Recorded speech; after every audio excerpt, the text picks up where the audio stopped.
नमस्कार दोस्तों, मैं हिमांशु आप सभी का स्वागत करता हूं अपने YouTube चैनल ई सेलिंग ज्ञान में। दोस्तों, अक्सर ऑनलाइन सेलर्स इस बात को लेकर सबसे ज़्यादा कंफ्यूज रहते हैं कि सेलिंग प्राइस कैलकुलेट करते वक्त उन्हें कौन कौन से एक्सपेंसेस को कंसिडर करना है और कौन से वो एक्सपेंसेस हैं जिन्हें उन्हें सेलिंग प्राइस कैलकुलेट करते वक्त कंसिडर नहीं करना है। तो माय डियर फ्रेंड्स, मैंने देखा है अक्सर सेलर्स इस बात को लेकर कंफ्यूज हो जाते हैं और इसलिए गलत सेलिंग प्राइस वो कैलकुलेट करते हैं अपने प्रोडक्ट की। तो इसी टॉपिक पर मैं आपको कुछ पॉइंट सजेस्ट करूंगा जिससे कि आपको सेलिंग प्राइस कैलकुलेट करने में काफी क्लैरिटी आएगी। तो ये वीडियो एंड तक देखते रहिएगा, आपके लिए वीडियो बहुत ही ज्यादा इंपॉर्टेंट होने वाली है। अगर आप ऑनलाइन सेलिंग करते हैं, अगर आप अमेजॉन, फ्लिपकार्ट और मीशो पर अपने प्रोडक्ट को बेचते हैं, तो बिना देरी करे वीडियो को अब शुरू करते हैं। दोस्तों, अमेजॉन, फ्लिपकार्ट और मीशो सेलिंग की 4 दिन की ऑनलाइन लाइव ट्रेनिंग जो कि फोकस्ड है डेटा मैनेजमेंट पर और सेल्स स्ट्रेटेजीज पर, आज शाम यानी कि 3 मई शाम 7 बजे से स्टार्ट हो रही है। तो जो लोग भी इंटरेस्टेड है मुझे इस व्हाट्सएप नंबर पर कांटेक्ट कर सकते हैं। अब मैं एक एक करके सभी एक्सपेंसेस डिस्कस करूंगा जिनको आपको सेलिंग प्राइस कैलकुलेट करते वक्त कंसिडर करना है। तो पहला है पैकिंग मटेरियल की कॉस्ट। देखो फ्रेंड्स, आपको पता है कोई भी ऑर्डर आपके ऑफिस से डिस्पैच होगा, आप अपने प्रोडक्ट को पैक करोगे और फिर डिस्पैच करोगे। तो पैकिंग मटेरियल का जो खर्चा है ना, वो आपके हर ऑर्डर के साथ आने वाला है। अब हो सकता है आपके अलग अलग प्रोडक्ट पर अलग अलग पैकिंग मटेरियल या फिर अलग अलग डायमेंशन का पैकिंग मटेरियल लगता हो, और किसी प्रोडक्ट पे आपको 5 रुपए का खर्चा आता हो, किसी प्रोडक्ट पे आपको 8 रुपए का खर्चा आता हो, किसी प्रोडक्ट पे आपको 10 रुपए का, किसी प्रोडक्ट पे 12 रुपए का, किसी प्रोडक्ट पे 15 रुपए का।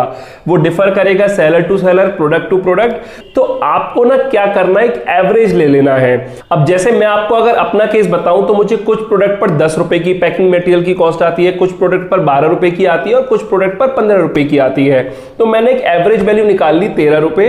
तो मैं जब भी अपनी किसी भी प्रोडक्ट की सेलिंग प्राइस को कैलकुलेट करता हूं तो मैं उसमें कंसीडर करता हूं कि 13 रुपए का पैकिंग मटेरियल का खर्चा आने वाला है और अपनी कॉस्ट प्राइस में उस प्राइस को कंसीडर करके चलता हूं जिससे कि मैं सेलिंग प्राइस को एक्यूरेट निकाल सकूं।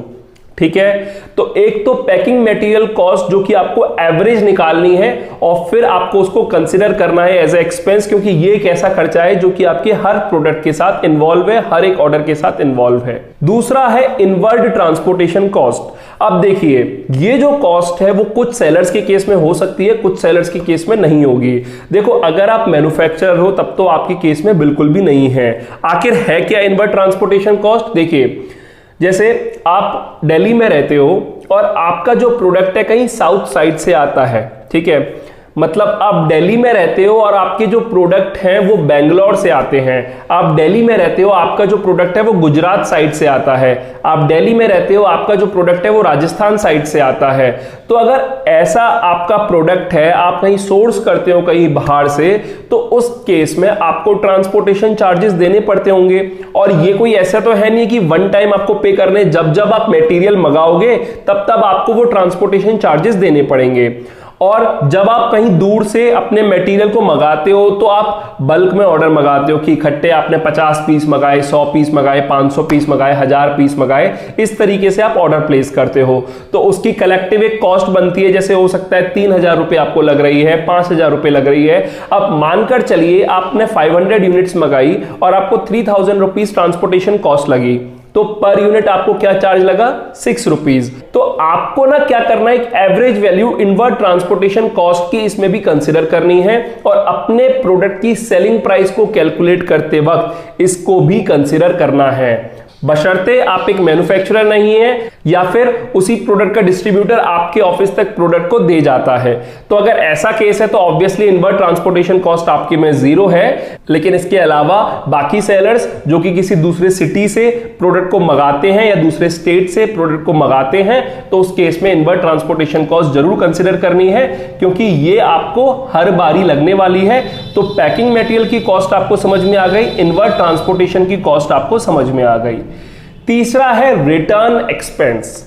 अब ये एक बहुत ही इंपॉर्टेंट एक्सपेंस है जो कि देखिए, शुरुआत में जब आप एक नए ऑनलाइन सेलर हैं, आपको 2-3 महीने ही हुए हैं, तो रिटर्न एक्सपेंस को आप कंसिडर ना करें। ठीक है, लेकिन एक बार जब आप डेटा मैनेजमेंट करना सीखते हैं, एक बार जब आप रिटर्न की एंट्री सिस्टमैटिकली करते हैं और आपको पता चलता है कि कितना एक्सपेंस आप कर रहे हो अपने बिजनेस में, या कितना खर्चा या कितना नुकसान आपको हो रहा है रिटर्न्स की वजह से, तो वो जो रिटर्न का एक्सपेंस है ना, उसका कंसिडरेशन आपको अपने प्रोडक्ट की सेलिंग प्राइस कैलकुलेट करते वक्त करना है। अब देखिए, मैं ना आपको एक स्मॉल एग्जांपल से समझाता हूं।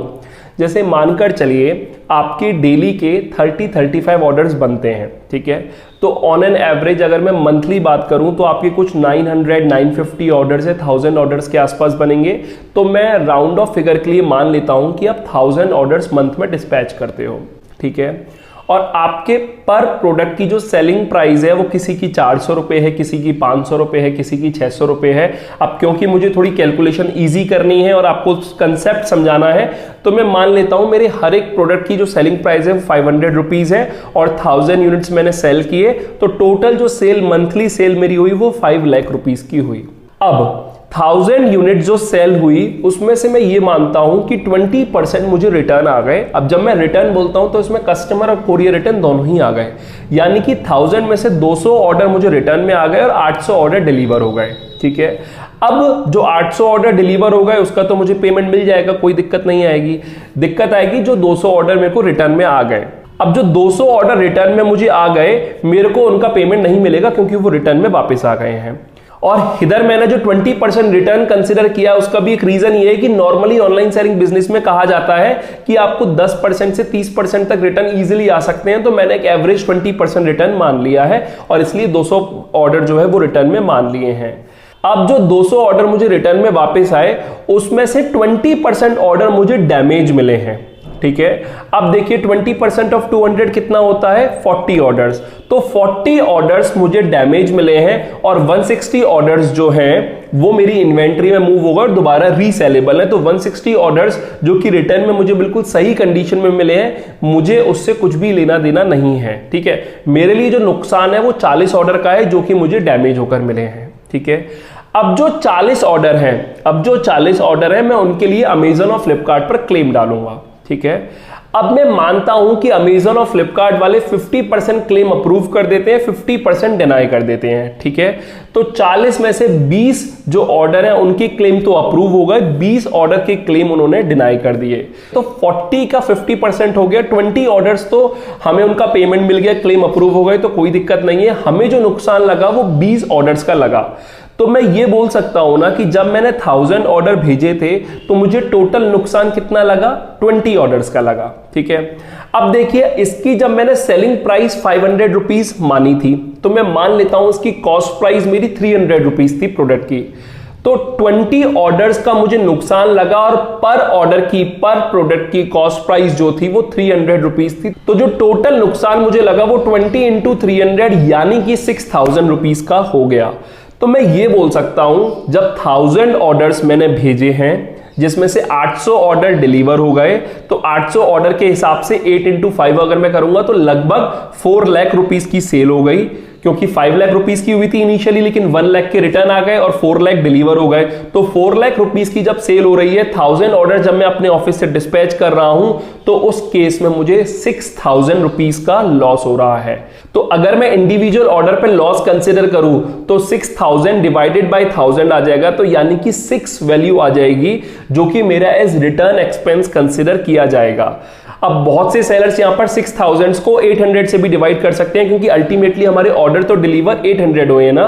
तो ये देखिए एक डिफरेंट पर्सपेक्टिव है, आप 1000 ऑर्डर से भी डिवाइड कर सकते हैं, 800 से भी डिवाइड कर सकते हैं, वहां पे डिफरेंस बहुत ज्यादा नहीं आएगा। लेकिन हमें एक फिगर मिली है 6 रुपीस की जो कि रिटर्न एक्सपेंस है। तो अगर मैं एडवांस में ही अपने प्रोडक्ट की कॉस्टिंग में 6 rupees as return expense consider करके चलूंगा, तो फ्यूचर में मुझे रिटर्न से होने वाले जो डैमेजेस हैं उनका नुकसान मुझे नुकसान की तरह नहीं लगेगा, क्योंकि एडवांस में ही मैंने इसकी कैलकुलेशन कर ली थी और ऑलरेडी मैंने 6 रुपए अपने प्रोडक्ट की प्राइस में कंसिडर कर लिए थे। तो इस तरीके से रिटर्न एक्सपेंस को कंसिडर करना ना बहुत जरूरी है, बहुत इंपॉर्टेंट पार्ट है। लेकिन मैं फिर बता रहा हूं, नए सेलर्स इसको कंसिडर बिल्कुल भी ना करें। जब आप एक बार 4-5 महीने आपको हो जाए ऑनलाइन सेलिंग बिजनेस में, तो देखिए एक बार आप 4-5 महीने इस बिजनेस में आ जाओगे तो आपको ना आइडिया लग जाएगा कितने रिटर्न्स वगैरह आते हैं। और जब आप सिस्टमैटिकली रिटर्न मैनेजमेंट करोगे, आपको पता चलेगा कि एक महीने में मैंने इतने ऑर्डर भेजे थे, इतने रिटर्न आए हैं और उसमें डैमेज इतने हैं, उसमें क्लेम इतनों के पास हो गए, क्लेम इतनों के पास नहीं हुए। तब आप एक्यूरेट फिगर निकाल सकते हो अपने बिजनेस के लिए और फिर आप रिटर्न एक्सपेंस को इजीली कैलकुलेट कर सकते हो। नेक्स्ट जो एक्सपेंस आप कंसिडर कर सकते हो वो है एडवर्टीजमेंट स्पेंड का। देखिए, अगर आप किसी प्रोडक्ट को ग्रो करने के लिए उस पर एडवर्टीजमेंट कर रहे हो, तो आप जब एडवर्टीजमेंट कर रहे हो उसके 15-20 दिन बाद एक बार एनालाइज कीजिए कि आपने किसी भी पर्टिकुलर प्रोडक्ट पर कितना एडवर्टीजमेंट स्पेंड किया और उससे आपको कितना रिस्पॉन्स मिला, यानी कि कितनी नंबर ऑफ यूनिट्स आपकी सोल्ड हुई, और उस हिसाब से आप पर यूनिट एडवर्टीजमेंट कॉस्ट निकाल सकते हो और वो अपने प्रोडक्ट की सेलिंग प्राइस कैलकुलेट करते वक्त कंसिडर कर सकते हो।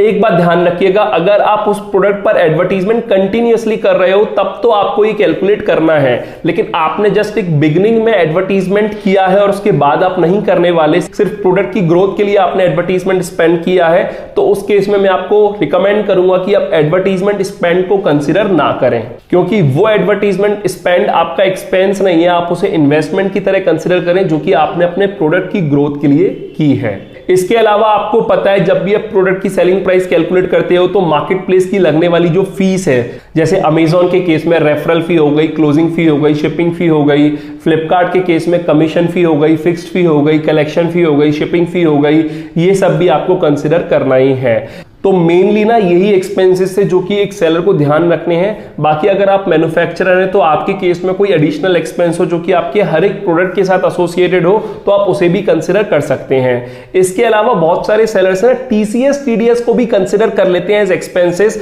तो ये आपको भूल कर भी नहीं करना है। देखिए, टीसीएस टीडीएस आपका कोई नुकसान नहीं होता है, मैं इसे पहले भी काफी बार बता चुका हूं। बेसिकली मार्केट प्लेस वाले इसलिए डिडक्ट करते हैं क्योंकि गवर्नमेंट ने उन्हें बोला है कि टैक्सेबल वैल्यू का 1% पेमेंट करते वक्त सेलर को डिडक्ट करना है, लेकिन वो सेलर के लिए नुकसान नहीं है क्योंकि सेलर टीसीएस और टीडीएस को जीएसटी पोर्टल और इनकम टैक्स पोर्टल के थ्रू क्लेम कर सकता है। तो आपको गलती से भी टीसीएस और टीडीएस को कंसिडर नहीं करना है जब आप सेलिंग प्राइस को कैलकुलेट कर रहे हैं। इसके अलावा आपको कस्टमर रिटर्न के केस में लगने वाले फॉरवर्ड और रिवर्स शिपिंग चार्जेस को भी कंसिडर नहीं करना है। हाँ, मतलब आप सोचो कि आपके नेगेटिव के 200 रुपए लग गए किसी प्रोडक्ट के कस्टमर रिटर्न आने की वजह से, तो आप उस अमाउंट को अपने प्रोडक्ट की सेलिंग प्राइस कैलकुलेट करते वक्त कंसिडर कर लो। तो ऐसा बिल्कुल भी नहीं करना है, इस बात का आपको ध्यान रखना है। तो मेनली यही पॉइंट्स मुझे आपके साथ डिस्कस करने थे इस वीडियो में, और मुझे लगता है आप थोड़ी बहुत आपको क्लैरिटी आई होगी। इस वीडियो को आप एक बार जो भी मैंने आपको बताया पॉइंट्स बना लीजिएगा अपने पास, जिससे कि आप कभी भी सेलिंग प्राइस को कैलकुलेट करें तो ये सभी बातें आपको ध्यान रहें। बाकी डिफरेंट सेलर्स अलग अलग तरीके से सेलिंग प्राइस को कैलकुलेट करते हैं। कुछ सेलर पेन और पेपर पे करते हैं, कुछ सेलर कैलकुलेटर पे करते हैं, कुछ सेलर एक्सेल के थ्रू करते हैं।